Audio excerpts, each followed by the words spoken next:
در اخبار آزادی از حادثه هایی که یک روزی آخر در تاجیکستان و جهان گذشت خبر میدیم. درود بیننده عزیز، با شما هستم مومین احمدی. امروز 15 ینور است. نگاه به سرخط خبرها.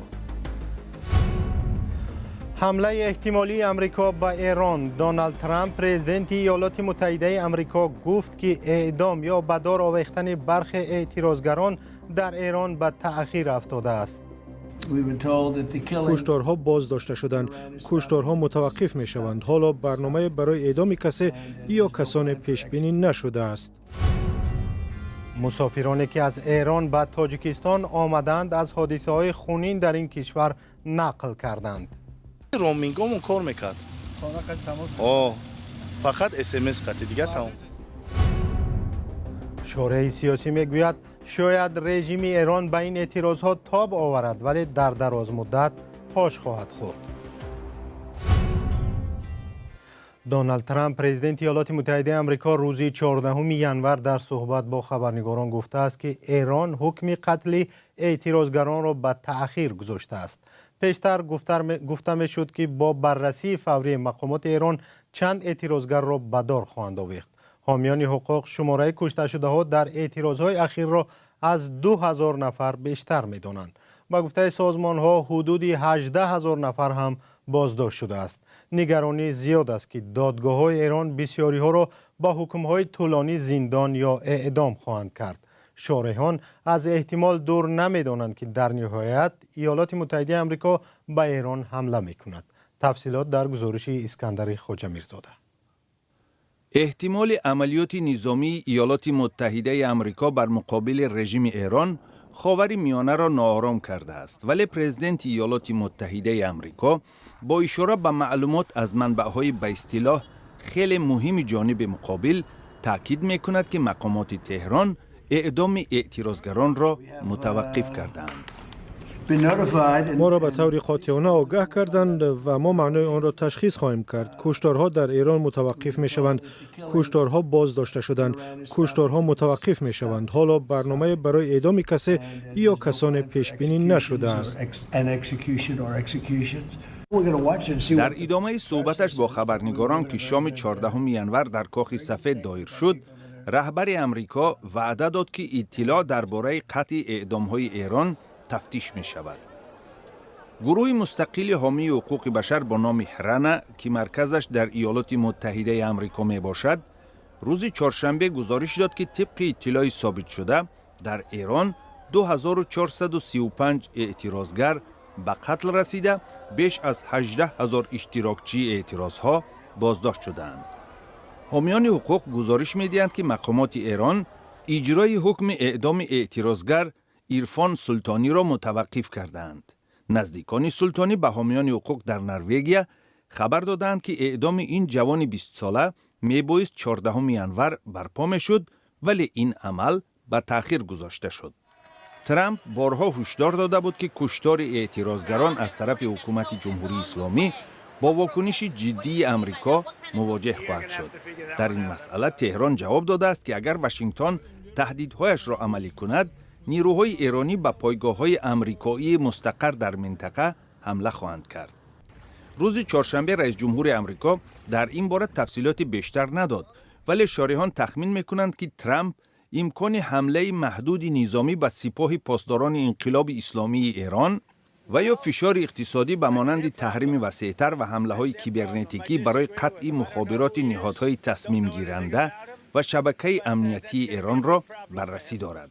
یک خبرنگار در داخل ایران با تکیه به صحبتش با راننده‌های تاکسی بر رادیوی فردا گفت که افسران امنیتی به طبابتگاه‌ها حمله کرده اعتراضگران مجروح را به بازداشتگاه‌ها میبرند و حتی آنهایی را که با خود برده نمیتوانند در همانجا به قتل میرسانند. رادیوی آزادی نمیتواند گزارش‌های حامیان حقوق و منبع‌های دیگر درباره کشتارهای دست جمعی ایران را مستقلانه اثبات و یا رد کند. در شرایطی که مقامات ایران اینترنت را قطع کردند و هیچ تماسی به داخل این کشور نیست، همکاران ما تلاش کردند وضع در جمهوری اسلامی را از آنها پرسند که تازه از آنجا برگشتند. صحبت خبرنگاران رادیو آزادی با مسافران هواپیمایی که صبح روز 15 ینور از ایران به دوشنبه رسید. هنوز عادی نشده و مسلما اتفاقی به نظرم باید بیفته، چون همه منتظرن و همه در واقع عزادارن، همه کار آشناسورا دارن کسانی که کشته شده باشه و هنوز تظاهرگرا در خیابانا زیاد است. نه، ضد شورش همشون با کلاشینکوف و مسلح تفنگای جنگی تو خیابونن، مغازه ها کار میکنن ولی بعد از ظهر ساعت 2-3 به بعد میبندن که خطر نداشته باشه. ولی حاضر دیگه کنترل شده، دیگه شهر آرام شده. نه خدا رو شکر، ولی کسانی میشناسیم که بستگانشون، بسیار کسانی میشناسیم که بستگانشون هم گرفتن هم کشته شدن. ما ندیدیم نه که وضعیت تمام، فقط ابانی سبدیم فهمیدیم. فقط چی میگفتن دکترها خیش تبارو که چی گفتن؟ خیلی میگفتن که مثال چی است بین خودی مردم.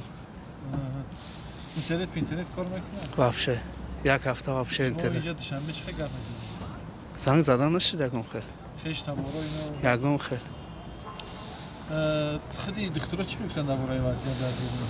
خیلی میگفتن خوب میشد و معلوم نبود. درباره وضعیت یکم کسی یکم چه چی خبرها هست که آدم بسیار کشتگی زدگی نمیشه؟ اکی این چیز شدیدگی نیستیم. ما ابانی سبدیم. شاءالله که همه چی درست بشه. آرومه، اوضاع آرومه فعلا. شما امی فعلا آمون؟ بله. اینترنت فعلا قطع. انشالله قول دادن چند روز آینده وصل بشه. در رسانه ها اینا درباره تعداد زیادی کشته شده ها گپ میزنید. چیزا رو شما دیدین با چشم خود؟ چی گپ هست؟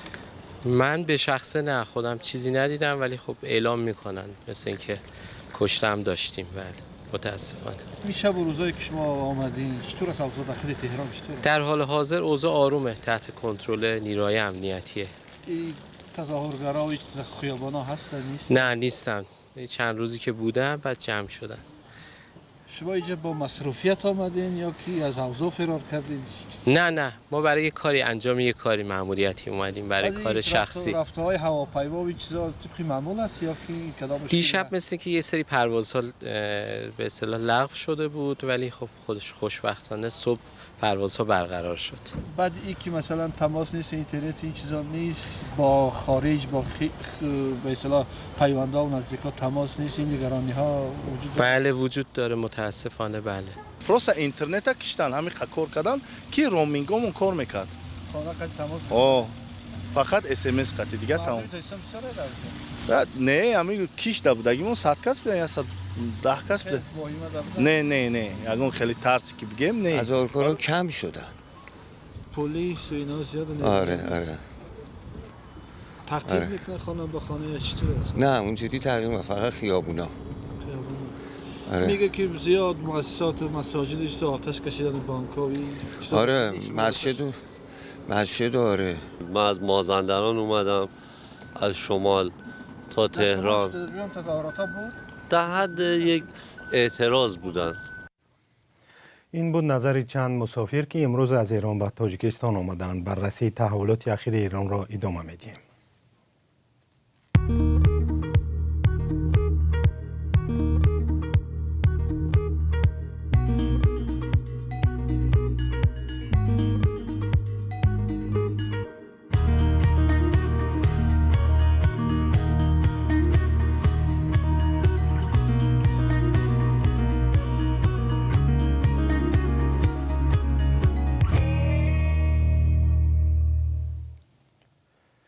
اعتراضهای سرتاسری چند هفته اخیر در ایران را کارشناسان بزرگترین تهدید بر رژیم جمهوری اسلامی ایران می‌دانند. جمهوری اسلامی اعتراضگران را شدیداً سرکوب کرده، دسترسی به اینترنت را قطع کرده است. همکارم کیان شریفی محرر بخش انگلیسی رادیو آزادی با گریگوری بریو تحلیلگر مسائل ایران صحبت کرده است که پارچه‌هایی از آن را اینجا ببینید. که در روزهای اخیر با برقرار شوی کم کم اینترنت مشاهده می شود، این دلیل را دادن این مقامات به خشونت فوق‌العاده است. رژیم نه تنها از واحدهای پلیس و بسیجی ها بلکه اینچنین از واحدهای حربی، ارتش و نیروهای پاسداران انقلاب اسلامی استفاده کرده با سلاح‌های سنگین علیه مردم در کوچه عمل کرد. گزارش‌های هم دسترس می‌شود که مردم مقاومت مسلحانه نشان می‌دهند، علیه نیروهای حکومتی اسلحه به کار می‌برند. کشته شدن بیش از 100 مأمور امنیتی تصدیق شده است. این به رویارویی‌های سخت اشاره می‌کند که تنها با راندن اعتراضگران محدود نشده بلکه یک جنگ شهری هم می‌باشد. در دهات و ولایت‌ها که نیروهای امنیتی نمی‌توانند مثل شهرها واکنش سری وقتی نشان دهند، خشونت زیاد مشاهده می‌شود. من این حادثه‌ها را تشکل یک آشوب یا شورش علیه رژیم می‌بینم، نه اعتراض‌ها با طلب تغییرات سیاسی. این همه از ناقناعتمندی جامعه و اختلافات در داخل ایران سرچشمه می‌گیرد. اعتراض‌ها این دفعه از پیشینه‌ها با آن فرق می‌کنند که مردم نه با یک موضوع مشخص بلکه با طلب سرنگونی رژیم اسلامی به کوچه‌ها ریختند. آنها که چنین طلب را گذاشتند، رژیم هم با نیروی افزاینده پاسخ داد. از این تحلیلگر همکارم پرسیده است که اگر جمهوری اسلامی از این اعتراضها هم جان به سلامت برد چه مدت سرپا خواهد بود؟ تا کجا با همه آن بحران‌هایی که در یک وقت دیده می‌شوند عمری این حکومت دراز یا کوتاه می‌شود؟ با باور من با سه دلیل این رژیم میتواند به اعتراضات تا باورد. یکمش این که توانست در پی اعتراضهای گذشته جان به سلامت برد. حالا با اینکه حادثه‌ها فرق دارند و سخت‌تر هستند، در مقابل رژیم یک دستگاه عظیم و ماهرتر بنیاد کرده است. نه تنها واحدهای پلیس و نظامیان، ابزارهای نظارتی هم که در همه جا نصب شده و شهروندان را نظارت و معلوم کرده میتوانند به کار میروند. ما گزارش‌های گرفتیم که از ریدهای خانه به خانه مردم استفاده از حد زیادی وسایل سرکوبگرانه خبر میدهند که در 40 سال موجودیت رژیم اسلامی رشد کردند. این یک دلیل عظیم استفاده وسایل زیاد برای سرکوب اعتراضها است و در گذشته هم از آنها فراوان استفاده کردند. دلیل دوم این است که اعتراضگران و نیروهای مخالفین هرچند بسیار سرزنده و فعال هستند، چندان متشکل نمی باشند. یک محک قوی وجود ندارد که به استثنای شاهزاده رضا پهلوی این حرکت را متحد و یکجا گرداند و یا نقشی بارزتری نظر به گذشته ها داشته باشد. ولی این اعتراضها خودجوش هستند. آنها بنیادی هستند، از بحران ساختاری ایران برمی آیند، ولی رهبریت یا تشکیلات ندارند و همین چیز آنها را از برپا کردن یک انقلاب واقعی باز می دارد. و دلیل سوم این است که رهبریت رژیم متحد باقی می ماند. هیچ شکاف در بین آنها نیست. هیچ نفری مخالف به خط مشی حکومت حرف نمی زند. در واقع معتدل ها به مثل پرزیدنت مسعود پزشکیان و دیگر نمایندگان بخش معتدل سرکوب ها و این خط مش را دستگیری کردند که اعتراضگران تروریست هستند و آشوب ها به امنیت ملی تهدید می کنند. تا امروز همه این دلیل ها به باور من باعث جان به سلامت بردن رژیم می شود. ولی به نظر من در مجموع این چنین بعد اعتراض‌های از این پیش هم همین چیز را درک کردند که جمهوری اسلامی دیگر نمیتواند سندگیری‌های امروزش را ادامه دهد. مجموعه بحران‌های اقتصادی، اجتماعی، سیاسی، سیاست خارجی، فشار بین المللی، فشارهای بیرونه، نبود رهبریت بالا، فساد، همه اینها در مجموع به این معناست که رژیم و احتمال زیاد اگر سرنگون نشد پس تدریجاً پاش می‌خورد. شاید هم این کاری 6 ماه یا 1 سال آینده نباشد، ولی نشانه‌هایی که همین چیز روی می‌دهد روشن دیده می شود. این بخشی از مصاحبه همکارم کیان شریفی، محرر بخش انگلیسی رادیو آزادی با تحلیلگر مسائل ایران گریگوری بریو بود. سال 2026 در تاجیکستان 2 نیروگاه برقی آفتابی ساخته می شود. کمیته دولتی سرمایه‌گذاری خبر داده است که اقتدار 2 نیروگاه برقی آفتابی 500 مگاوات خواهد بود و مرحله نو در رشد انرژی سبز است. در نظر است که نیروگاه‌های برقی آفتابی در ناحیه‌های اشت و جیهون ساخته شوند. در خبری رسمی آمده است نیروگاه برقی آفتابی بار اول در تاریخ تاجیکستان با چنین اقتدار بزرگ ساخته می شود. ارزش لایحه 250 میلیون دلار حساب شده است. با گفته کمیته سرمایه‌گذاری هر 2 نیروگاه باید سال 2026 به استفاده داده شوند. ماهی دکبر امسال سفیر عربستان سعودی در تاجیکستان گفته بود شرکت اکوا پاور مذاکرات با وزارت انرژی و ذخیره‌های آبی تاجیکستان را آغاز کرده است. در پی کمبود شدید نیروی برق در تاجیکستان مقامات تلاش دارند تولید برق را از دستگاه‌های آفتابی و بادی راه اندازی کنند. فعلا بخش اساسی برق تاجیکستان در نیروگاه‌های آبی تولید می‌شود. برنامه اینجا به پایان رسید. خبرهای نو و اون خبرهایی که در 15 دقیقه گفته نشدن شما از سامانه آزادیارک و صفحه‌های رادیو آزادی در اینستاگرام، تلگرام، تیک تاک، یوتیوب و شبکه ایکس پیدا کنید. با امید خوشروزی‌ها، خداحافظ.